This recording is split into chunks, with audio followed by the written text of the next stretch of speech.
কি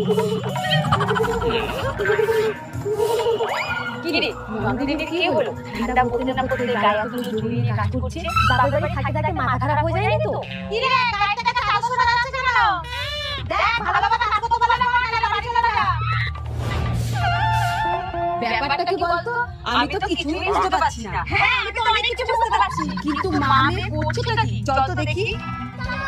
ভালোভাবে কাজ। মা নন্দিনী চুপচাপ দাঁড়িয়ে থাকো, নিজেরা তো কিছু করবে না, অন্যরা কিছু করতে দেবে না। এই মোবাইলে পড়া পড়ে গেছে বল। হ্যাঁ তুলছি। কিন্তু মা এত তো ঠান্ডা পড়েনি। আপনি নন্দিনীকে কম্বল জড়িয়ে কাজ করাচ্ছেন কেন? প্র্যাকটিস বোঝো? হ্যাঁ ও সেটাই করছে।